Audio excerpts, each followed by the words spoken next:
Hey, what's going on, everyone? RAMCCALL here, back at you with another update on the journey to $1 million in monthly revenue. So if you want the short version, the page views for the portfolio are down by about 3.86%. The revenue is also down from $689 to about $416. And I would attribute a lot of that due to seasonality and the low RPM rates for January of 2023. And so to kind of get started and kick things off, this is essentially the portfolio revenue since the start of basically January of 2022, so around about a year ago. And as you can see, again, due to the seasonality, in my opinion, the website started to sort of increase quite a bit, starting from January all the way up until like July or August, and then started decreasing since then.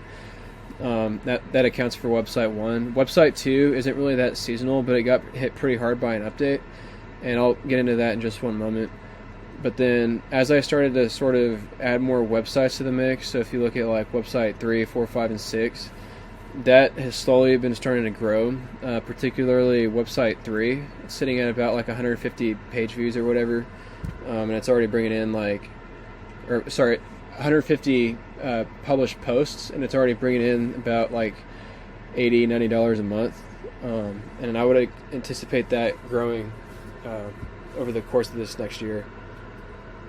And so for the portfolio page views, so again, things sort of capped out at around like 205,000, and then obviously the September, October series of updates slammed my site, and I'm pretty sure other people's sites as well. And so that kind of like really reiterates the point of having multiple websites, because I think even like John Dykstra just sent out an email saying like his big site got hit. I don't know like how big, I'm not in his forum community, but if you just have like one big site and it gets slammed by an update, that's something honestly entirely out of your control, especially if you're just sort of going about your day and like working on your website and doing things pretty legitimately and making actually good quality content, but for some reason you still get hit. To me, it makes no sense whatsoever to put all your eggs in one basket. And so I realized like putting money into a particular project can reap a lot of rewards, and that's kind of what I was hoping for the first 2 websites. But this has kind of been a wake-up call to me in the sense that I need to start scaling out horizontally as opposed to vertically. And for those of you that may not know, I'm an architect for a big tech company, and so that's actually one of the main drivers for a lot of customers that we work with, right? So like you don't want to have like a big monolithic server, because if that thing goes out, then there's no resiliency, there's no fault tolerance, there's no high availability. Basically, you're up a creek without a paddle. But if you were to simply just start scaling out horizontally, if one of those little sites in this instance were to get nicked by Google, then you're not really impacted as greatly as you would otherwise be. And so hopefully if I take that approach, and I'm just kind of talking out loud honestly, but like if I were to try and take that approach, then hopefully that would serve the business of RAMCCALL and the journey to $1 million per month better and in a more sustainable way. And so kind of like one thing I wanted to sort of like ask you guys, and I don't know if anybody's going to reply or not to this, but so this is website 1, and you can see it's like somewhat seasonal. Like it peaks out in the summer, and like in the fall and winter, like around right now, it kind of bottoms out. And I even like checked the traffic on like Google Trends, and everything sort of checks out. But regardless, I have seen that it did kind of get hit by an update. I think it was like the October spam update or whatever. It's sitting on about like 960 something posts currently. And I'm just kind of curious if like your site does get hit, should you like be adding more content to it, or should you just kind of like divert all your resources into like another project that hasn't gotten hit, and then just kind of wait for this one to bounce back, or what? I'm not really sure, to be honest. And that kind of leads me to this point, because like, yeah, it technically got hit in terms of like the overall clicks and impressions, but the click-through rate and the average position have gone up dramatically. And essentially what I mean is like the click-through rate has gone from about, let's just use an example of like 5% to like over almost like 15-20% click-through rate. and the average position ever since then has been like 5 or 6.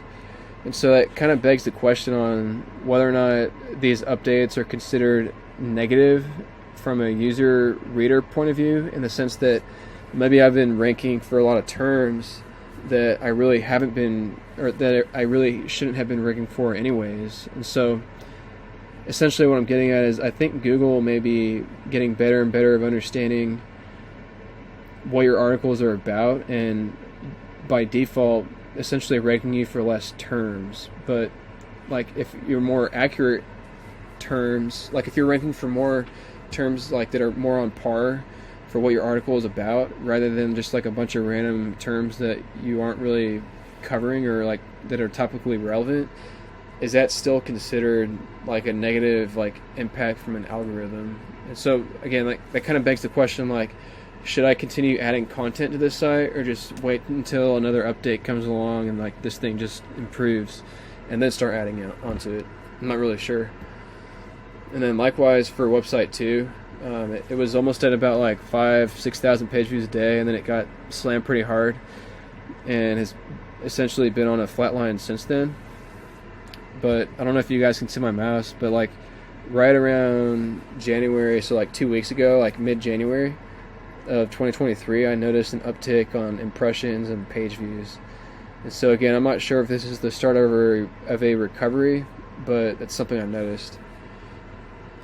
And likewise, again, like the same exact scenario, the impressions and clicks went down, but then the click-through rate went up as well as the average position. So it's just pretty interesting to see the different sort of results from all these different websites. And so this is website 3. I just kind of let this one sit. I put on about like 150 articles. It's being impacted right now by some seasonality, and I would anticipate maybe the page views going down just due to that. I don't think it's really been impacted by an update, and so I'd be kind of curious again to hear y'all's thoughts on whether or not I should just let this one sit, trickle in some articles throughout the year, or just really front load a lot of content to kind of give it the best shot at getting into Mediavine levels, and then start a new website after that. But with all these different updates coming along so frequently, I just don't really know exactly whether or not I should put all my eggs in one basket anymore. And so for website 4, this one has like 7 articles on it, and I haven't really touched it in like over a year or so.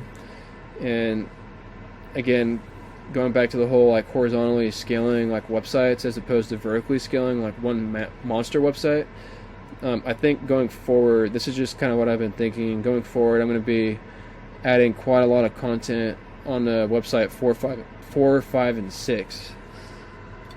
So with website 5, this one has probably the most amount of underserved topics I've ever seen for a particular area. And so this also begs the question if I should sort of double down on this opportunity that I found, where just about every single search result is a forum post. And so, you know, that's also another thing with my strategy. Like, if I were to start covering a lot of these websites, do I focus on a website just for the sake of focusing on a website, or should I focus on a website that has a lot of underserved topics and just bombarding that as well? And so for website 6, this one I built to be like kind of like a very, very broad domain name, to put it simply. And my whole initial strategy for this one was to have a website that could eventually become like a big monster website with no like underlying theme. And so you think of big websites like, you know, Lifecutter or whatever they're called, or Wirecutter. You know, you can basically write about anything, and that's kind of the approach I took on this website. But for website 5, going back to that one, I really think that one has quite a bit of potential. And so to kind of wrap things up, this is sort of the portfolio performance in, you know, technical terms. And so you can briefly see the monthly revenue, the average daily page views, the monthly page views, the month, and then the potential ROI on a yearly basis.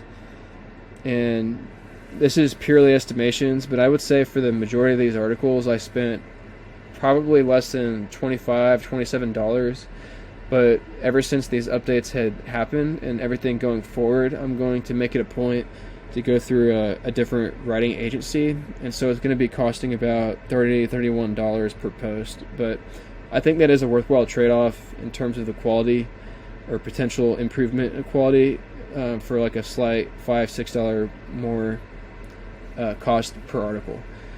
And so that directly translates again to the yearly revenue and the return on investment to be about like 15-18% return.